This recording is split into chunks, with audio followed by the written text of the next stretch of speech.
See everyone here in God's house today. My microphone works too, but I'm struggling with that. Sorry, Carrie. Just want to let everybody know that was absolutely Carrie's fault, whatever went wrong with the microphone. I'm joking, y'all. Goodness gracious. It's always his fault. Y'all woke up on the wrong side of the bed this morning. Let me tell you something. Life is not always fair, is it? Some days you wake up on the wrong side of the bed. Some days you wake up on the right side of the bed and then something bad happens, right? We're going to talk about life's not fair this morning. This is part of our message series called The Last 24. We're taking an in-depth look at the last 24 hours before the crucifixion of Christ. And we're going to look at all the things that happened leading up that last 24 hours. Remember there was a TV show a few years ago, Special Agent Jack Bauer. It was called 24. And he was a counterterrorism agent. He looked at all that. He saved the president. He saved the world. He did all sorts of things in 24 hours. It's pretty amazing. Some pretty amazing things happened in the last 24 hours leading up to the crucifixion of Christ. And we need to look at those, and we can study those, and we can learn from them. But what we want to do is something a little bit unique. As we've talked about each week, we want to put ourselves there. We want to picture ourselves there as eyewitnesses to these events this last 24 hours. And think about how you would react. Think about the things you would see and the things you would hear and the things going on, and just react to them. That's what we want to do. Today is called God on Trial. God on Trial. Turn to Matthew 26. Matthew 26, verses 57 through 66. Now, we're not going to read all the scriptures now, but we're going to refer to them as we go through the message today. And I want you to think about this, and it's happened to everybody in this room. It's something that everybody in this room has had happen to them one time or another. Have you ever been unfairly accused of something? Have you ever been unfairly... Jordan's pointing at Kayla. If you've got a brother or sister, I promise you have been unfairly accused of something. All right, y'all quit pointing at each other now. Okay, all right. My goodness. I didn't realize that was such a hot topic, but you know what? You hadn't lived. You've been accused of something you didn't do. You haven't lived till you've been accused of something you didn't do. Hey, I had a little brother myself. But those things were kind of petty. Those things were kind of innocuous. Today we want to see that when life isn't fair, trust God anyway. When life isn't fair, trust God anyway. I'll speak to the kids right now. Kids, if you're in school, we're just going to talk to you. Just me and you. Everybody else. What would you think if you were at school one day, and you're at school, and one of the kids, when the teacher's not looking, one of the kids throws their book across the room and hits the teacher's desk? All right, now you didn't do it, right? Blake would never do that. What would you think if the teacher turned around and everybody in the class pointed at you and said, Blake did it? And the teacher calls you out in the hall and you get a paddling. Y'all probably don't get paddlings anymore, do you? Yeah. We do that. Is it even possible to paddle in schools? Mm-hmm. It is? It ain't like in the good old days, is it? Anyway. What would you think about that, Blake? How did that make you feel? You didn't do it, did you? You probably feel sad. Yeah, you probably feel sad, and you feel mad, and you probably want to punch somebody in the nose. But you know what? That's exactly what happened to Jesus. Jesus got accused of things he didn't even do. And then Jesus got punished for things he didn't even do. We're going to look at the most unfair accusation in all of history. In fact, we're going to walk through the most unfair trial that's ever been held in all of human history. The most unfair trial in all of history. The defendant in this case has already been accused A verdict's already been rendered, he's already been found guilty, and the punishment's already been decided before he's even been arrested. That's how unfair this trial's going to be. Do you know what we realize, folks? We live in a sinful, fallen world in which life is not always fair. Things get twisted up. I heard about a guy one time that was pulled over for speeding. He was speeding, and the police officer, it was his first day on the job. It was his first day being in the car by himself as a police officer. And he's got him a speeder. So he pulls this guy over, and the police officer goes to the window and he says, "Sir, I need to see your license and registration." The man says, "Please don't give me a ticket. Please don't give me a ticket. I've had so many tickets, if I get another one, my license is going to get revoked." Police officer didn't fall for it. He said, "Sir, I need to see your license and registration." The man says, "Well, I'll tell you the truth. My license has already been revoked. I don't have any license." He said, "Well, what about your registration? Where's your registration?" He says, "Well, it's in the glove box, but I got to tell you the truth. This car ain't registered to me." He said, "What do you mean this car's not registered?" He said, "Well, there's also in that glove box a gun I used to steal this car about an hour ago."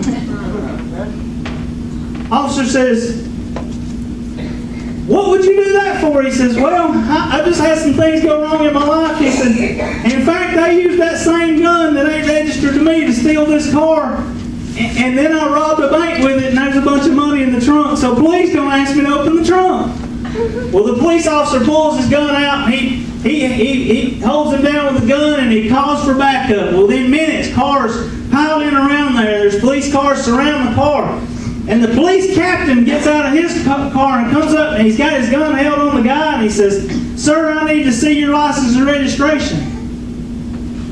Man says, "Okay, but I don't understand what's going on." He hands the captain his license, and license is him. He's got a perfectly good license. He said, "Sir, what about your registration?" He says, "It's right over here in the glove box." He said, Hold on, you got a gun in that glove box?" Man says, "No, sir, just my registration." He opens the glove box, hands him his registration, it's fine. He said, "Sir, this car's registered to you." He said, That's right. That's right." He said, "Well, what's in the trunk?" He says, "Well, I'll show you." The guy gets out of the car, opens the trunk, there's nothing there but a spare tire. The man driving the car asks the police captain, he says, "Captain, I don't understand what's going on." The captain says, "My officer said you were speeding. My officer said you robbed a bank, you stole a car, you had a revoked license, and you robbed a bank." Man says, "I bet he told you I was speeding too."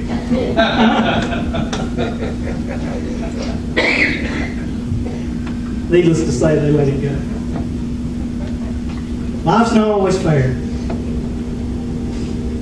But not only is today's trial, we're going to look at the most famous trial in all history. It's the day God was put on trial. The day man put God on trial. One expert said this: "The trial of Jesus Christ represents the darkest day in the history of jurisprudence. The man that was tried, convicted, and sentenced to death was the only perfect and completely innocent person who ever lived. Yet he was declared guilty of crimes he never committed. Then he was sentenced to the most painful form of capital punishment ever devised." I believe he's right. Let's see how. John 18 tells us that before the trial even begins, Jesus is taken before Annas, the former high priest, about 2 a.m., and then about 3 a.m. he's taken to Caiaphas. Now, Annas is the former high priest. Caiaphas is his son-in-law, and he's the current high priest. The current high priest at any point in time was the chief justice of the Sanhedrin. The Sanhedrin was like the Supreme Court of the land. They tried all capital cases. Anytime somebody was accused of anything where they could be sentenced to death, it went before this high court called the Sanhedrin. Now, something that's interesting to me, and our first clue here that something's not right is, can you imagine being taken to court before the high priest, before the chief justice of the Supreme Court at 2 o'clock in the morning? The fact that all that's going on at 2 or 3 o'clock in the morning tells us something's not right here. Something's already amiss. We already see the first clue that something's going on. The next thing is, Annas and Caiaphas were not supposed to interrogate a defendant alone ever. Only members of the Sanhedrin could interrogate a witness, but it always had to be with other judges present. Never alone. They've already broken their first rule. We're going to see that the Sanhedrin, the Supreme Court that was supposed to uphold the law, was going to break many, many laws in the course of this trial.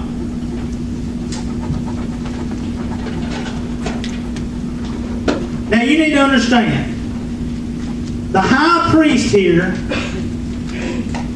the Chief Justice, if you will, his job was, his duty as the Chief Justice or the high priest, his job was to make sure before any trial started that every other judge, every other member of the Sanhedrin, and anybody observing the proceedings, that they understood how precious human life was. His job was also to point out or bring up anything, any shred of evidence that might indicate the innocence of the defendant. In other words, the high priest's job was to be an advocate for the defendant. So now let's pick up in Matthew 26:57. It says, "And those who laid hold of Jesus led him away to Caiaphas the high priest, where the scribes and elders were assembled." Now an interesting fact in Luke 22, we're going to use Matthew here, but we're going to refer to Luke 22, which tells us that he was taken specifically to Caiaphas' house. Now folks, that's like the Supreme Court meeting down here at the Golden Corral.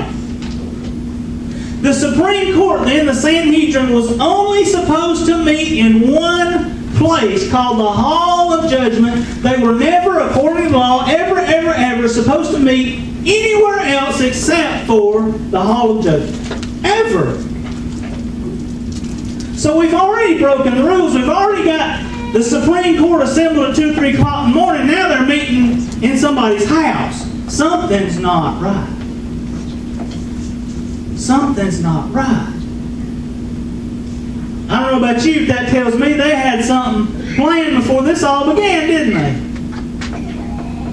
Now, according to the law, the court had to be open to the public and was only held during the daytime.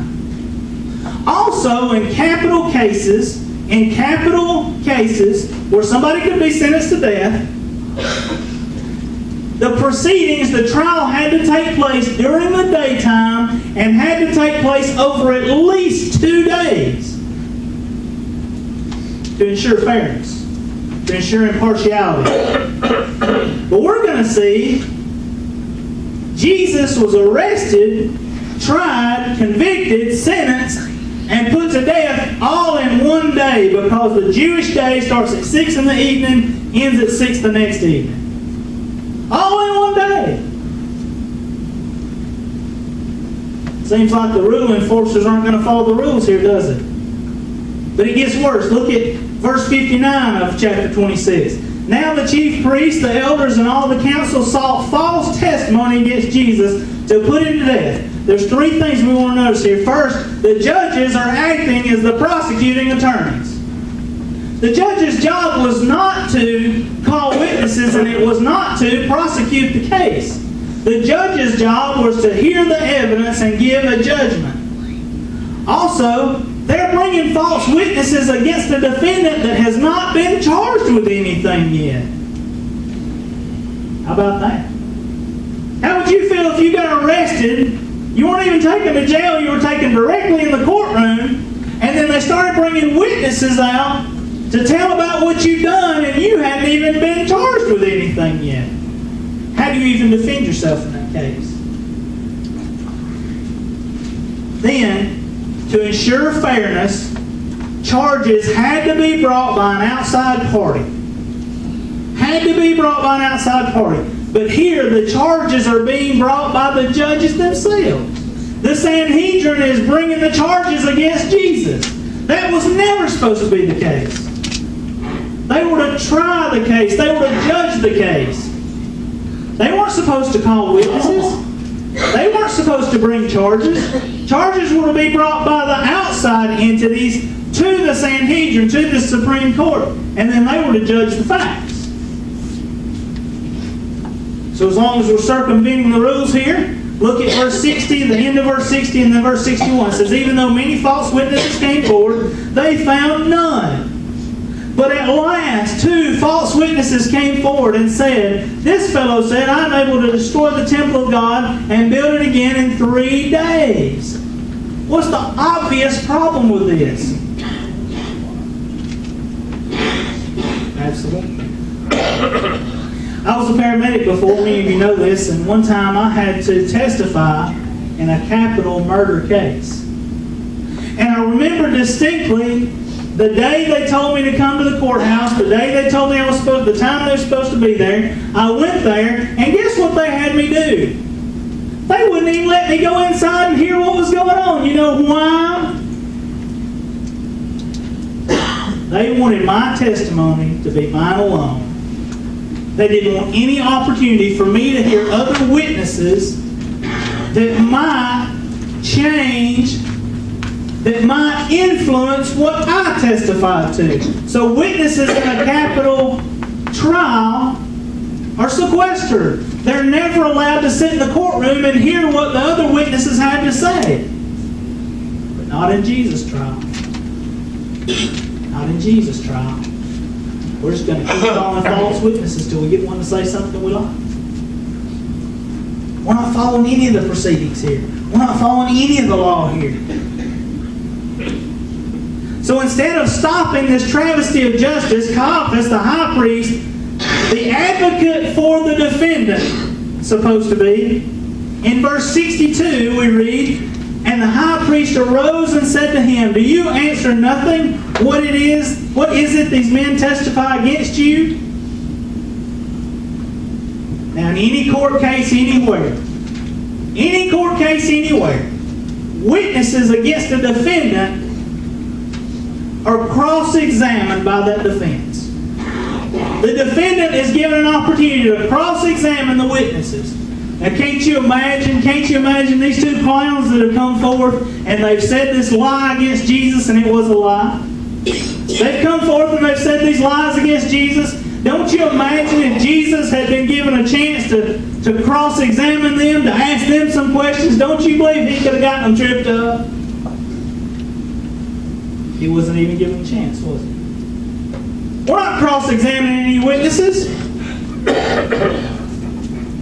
Not in this trial. Look at verse 63 and 64. It gets better. But Jesus kept silent. And the high priest answered and said to him, I put you under oath by the living God to tell us if you are the Christ, the Son of God. And Jesus said to him, it is as you said. Nevertheless, I say to you, hereafter you will see the Son of Man sitting at the right hand of power and coming on the clouds of heaven. And he continues in verse 65. Then the high priest tore his clothes, saying, he has spoken blasphemy. What further need do we have of witnesses? Look, now you've heard his blasphemy. What do you think? They answered and said, he is deserving of death. With no cross-examination of witnesses, with no chance for the defendant to defend himself, the high priest, the chief justice, closes the trial, gives a verdict, and the rest of this kangaroo court sentences Jesus to death without any opportunity for him to present evidence or witnesses on his behalf. This is why legal experts have said this is the most unfair trial in all of history. Now think about this, what I want us to think about this morning. The very Son of God went through this. The very Son of God. No procedures were followed. No laws were followed correctly. The trial was conducted incorrectly. Nothing about it was right. But if Jesus is treated unfairly, you will be too. If Jesus is falsely accused, you will be too. And if life's not fair to the very Son of God, what makes you think life will be fair to you either? It won't be. Life's not fair. But I tell you what, the question is not whether or not life is fair. The question is, how will you respond when it's not? Question ain't, is life fair? Because it's not. The question is when life's not fair to you and life's not fair to me, how will I respond? How will you respond? And the first thing we need to remember that when life's not fair, we need to simply trust God. Remember our key takeaway. When life isn't fair, trust God anyway. Now let's go back to verse 62. Let's go back to chapter 26, verse 62, which says, "And the high priest arose and said to him, Do you answer nothing? What is it these men testify against you?" Now, here's Jesus' opportunity. Jesus' very life is on the line. He knows this. Everybody there knows this. Everybody there knows that they're deciding whether or not to put him to death for what they're accusing him of, and they had to invent something to accuse him of. They want Jesus dead. They want him gone. And here, the chief priest gives Jesus an opportunity to answer, to defend himself, and what does Jesus say? He says nothing. Not a word. Jesus doesn't say anything. And I thought, why? Why wouldn't Jesus answer here? Why didn't Jesus fire back? Why didn't Jesus tell it like it was? Well, actually there's a legal reason. You see, Jesus had been arraigned, that is, brought before a court to answer charges, even though he'd not been indicted, that is, charged with a specific offense. Jesus has been arraigned, that's brought before the court to answer charges, even though he'd not been charged with anything. So Jesus has no legal obligation to testify because he'd not been charged with anything. And in fact, in doing so, Jesus lends credibility to this proceeding. In other words, if Jesus defends himself here, at this point, he's giving this whole trial credibility. And it wasn't credible. This wasn't a credible trial. This was a false trial. So Jesus keeps silent. Let me tell you something I've learned. I've read this, and I know, and you know, Jesus was never going to be given a fair trial. Jesus knew he wasn't there to be given a fair trial. He wasn't there to be given a fair trial. He wasn't there to be given an honest opportunity to defend himself against his critics. That's not what it was about at all. Let me tell you something else I've learned. And I've got a big mouth, so this is hard. Let's be honest. But it's true. When you're falsely accused, when you're lied about, when you're attacked, most of us should do exactly what Jesus did here. Simply say nothing. Most of us should do what Jesus did here when we're falsely accused, when we're lied about, when we're attacked, and say nothing. Like I say, I've got a big mouth, I know it. That's very difficult for me. Because the first thing I want to do, even before I'm given an opportunity to do so, is if I'm lied about and I'm attacked and it's not fair, I want to stand up for myself. I want to tell it like it is. I want to say the truth.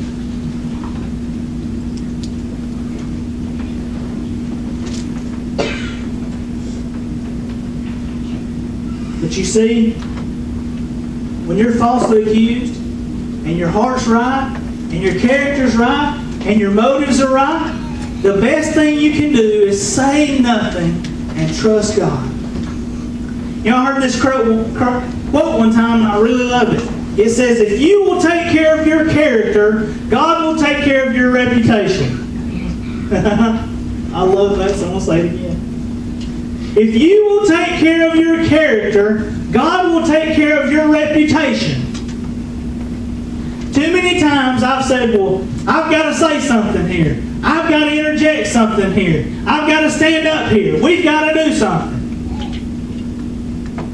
Many times, the best thing I can do and the best thing you can do is not give credibility to people who are attacking you and telling lies about you. Don't give them credibility by saying anything. I tell you, it's absolutely true. I've seen it happen with my own eyes. And I've seen people that I dearly love being attacked, being lied about, and I gave them unknowingly the best possible advice I could give. I said, let's just pray and trust God to take care of it. Let's just pray and trust God to take care of it. Was that easy? Absolutely not. One of the hardest things I ever did. Because you know what? About that specific instance, I had bullets in my gun. I could have fired back for them. I knew things that I could have used as a weapon against the one that was attacking my friends. I knew I could have taken them down. I knew I could have fired back. I knew things. But I also knew what God's Word said. And I also knew I'd prayed about it. I knew I'd fell on my face at the altar about that situation. I'm not going to tell you the specifics of who it is, and it doesn't matter. The point is, I trusted God. More importantly, the people I loved that were being attacked trusted God. And God did just what He said He would. And He took care of it. He took care of it. Let me tell you something else I know. Ecclesiastes 3 and 7 says, there's a time to keep silent and there's a time to speak. The problem is, I always know when it's time to speak, but I hardly ever know when it's time to be quiet. That's my problem with Ecclesiastes 3 and 7. I always know about the time to speak.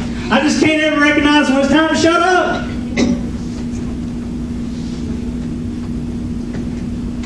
I always think it's time to speak.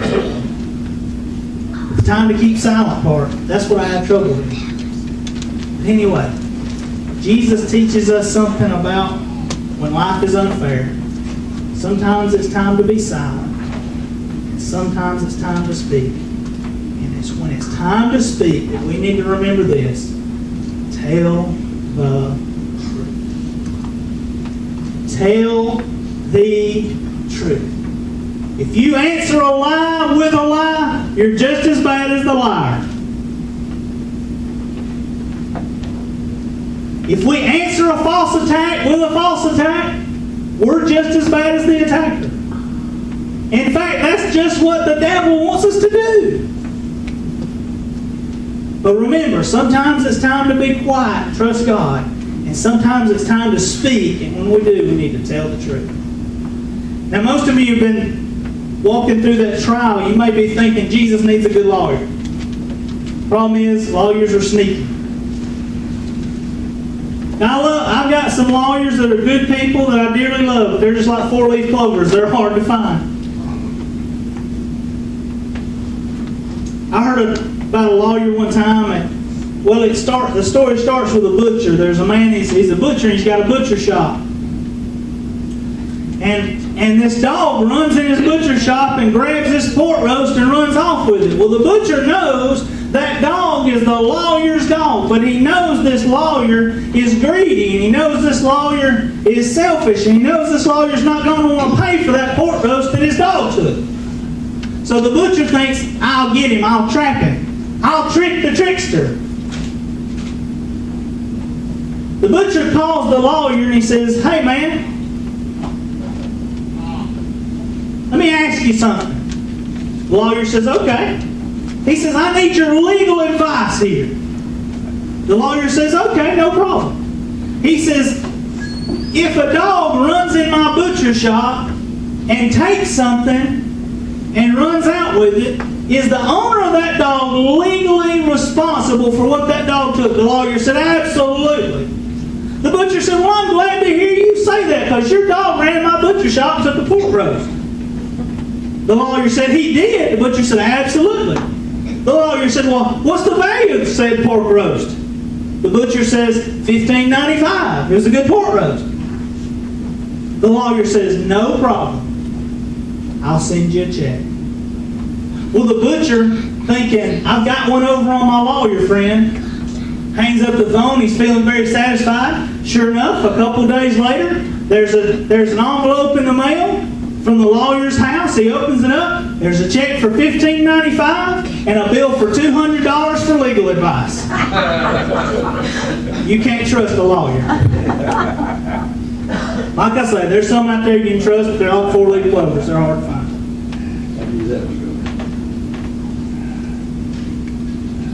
When Jesus decides it's time to speak, let's look what he says. Look at verse 63. But Jesus kept silent, and the high priest answered and said to him, I put you under oath by the living God. Tell us if you are the Christ, the Son of God. Now the high priest has done something here. He's made a tremendous gaffe. He's done something stupid here. And what he's done is he has put Jesus under oath. And he has obligated Jesus to answer. How about that? The high priest himself messed up. And he tells Jesus, he says, tell us if you're the Christ. I put you under oath by the living God. Tell us if you're the Christ, the Son of God. So now in verse 64, Jesus, being put under oath, has to answer it. So look, he says in verse 64, it is as you said. Nevertheless, I say to you, hereafter you will see the Son of Man sitting at the right hand of power and coming on the clouds of heaven. Now understand this. The phrase, it is as you said, meant yes. If somebody was asked something in this time and they said, it is as you said, that means they're saying yes. They are affirming that you are correct in your assertion. So at that point, everybody in that courtroom had a decision to make. Everybody in that courtroom had a decision to make. And guess what? It's the same decision we've got to make here this morning. So, well, I wasn't a part of that. You are now. You're under oath right now before the living God.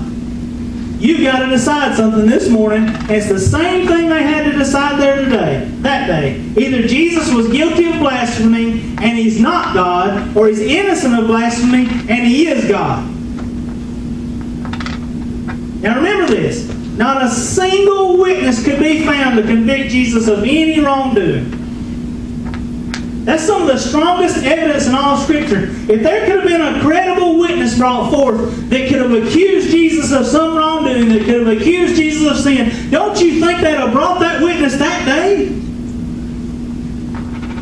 If there was anybody that could have stood up and said, I tell the truth before the living God, this man has done this.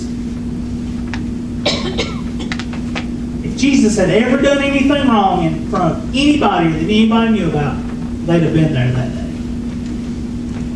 Remember, they're up at 2 or 3 o'clock in the morning. They've arranged this whole thing. Don't you think if the high priest and the Sanhedrin and the Pharisees and the Sadducees could have found one credible witness against Jesus, they'd already had him lined up. They prearranged all this. Of course they would. But no fault could be found in Jesus. Amazingly enough, that day,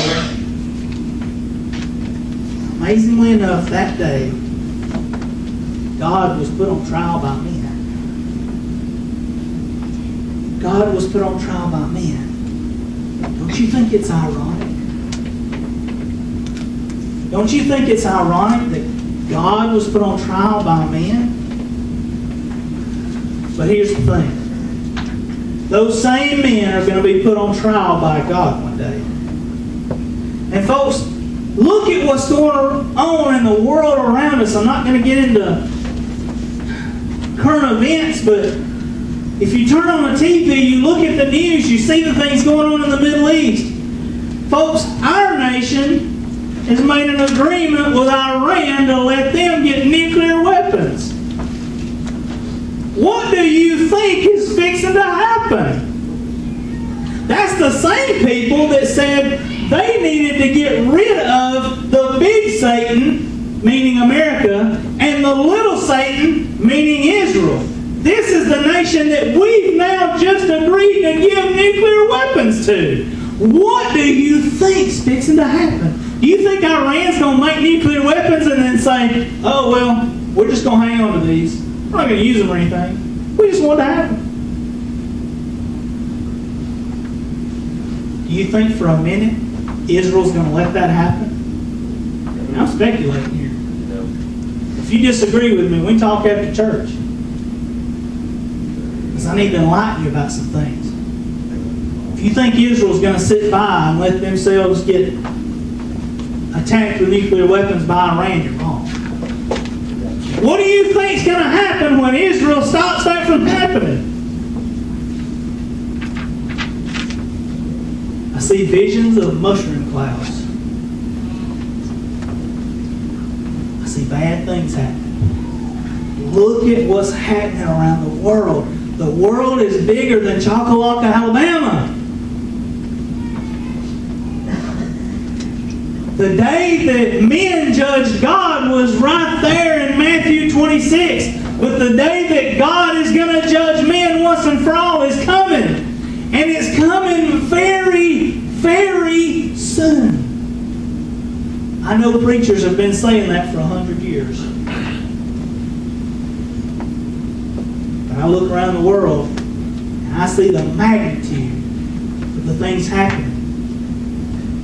We see the things lining up with Scripture, with end time Scripture that are happening. I see a snowball rolling down a hill that can't be stopped. Is it going to happen today? I don't know. Is it going to happen tomorrow? I don't know. But I know that day's coming very soon.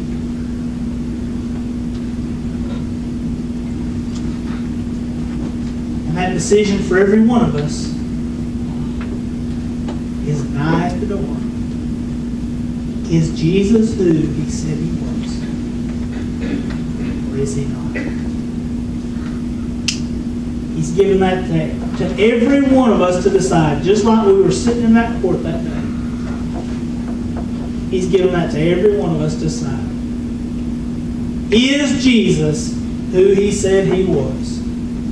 Every other decision you make the rest of your life, everything you do, like it or not, is going to hinge on what you decide about that very thing. What have you decided about Jesus this morning? Was His trial fair? No. Was anything about that done right? No. His life fair?